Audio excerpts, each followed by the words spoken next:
mbegu ya uvuvio. Bwana Yesu asifiwe. Ni kufunga na kuomba. Bwana Yesu asifiwe.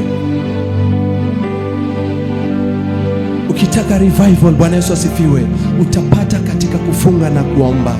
Bwana Yesu asifiwe, in prayers and fasting.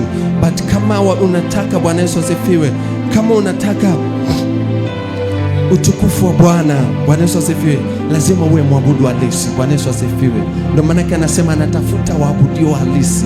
Bwana Yesu asifiwe, anatafuta waabudio halisi. Bwana Yesu asifiwe. Anasema wengi wameitwa lakini wachache wameteuliwa. Bwana Yesu asifiwe. Wengi wameitwa, wengi tumeitwa, lakini waabudu halisi wameteuliwa kwa ajili ya Bwana. Bwana Yesu asifiwe.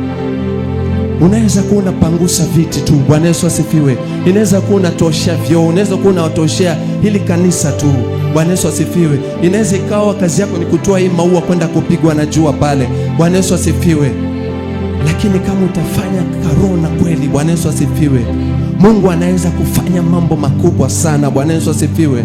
Tumeona watu wakiponywa kupitia watu waliopangusa viti. Bwana Yesu asifiwe. Wako watu wametabiria hivi viti. Bwana Yesu asifiwe. Walipokuwa kiviombea, walipokuwa kivipangusa, wamekuwa kivinenea, kiti hiki ninapokipangusa, mtu atakaye keti mahali hapa akiwa mgonjwa, Bwana naye kutafuta mchana na usiku katika roho, tazama Bwana, sikuingia katika kundi la wasio haki, bali Bwana nimetenga muda wangu kwa ajili yako. Acha Bwana kila atakayekaa mahali hapa akapate kutoka na utukufu wako. Bwana Yesu asifiwe. Na watu wametoka nyumbani mwa Bwana pasipopokelewa mikono. Bwana Yesu asifiwe. Watu wametoka nyumbani mwa Bwana na ushuhuda. Watu wamefanikiwa pasipo kuombewa. Bwana Yesu asifiwe. Maana kuna watu waliosimama katika zamu, katika kweli, katika roho na kweli. Bwana Yesu asifiwe. Ni wakati umefika. Ni wakati wamefika. Bwana Yesu asifiwe. It's the time, it's the season. It's the season of true worshipers. Bwana Yesu asifiwe. Watu ambao watakaosimama, Bwana Yesu asifiwe, katika roho na kweli. Bwana Yesu asifiwe.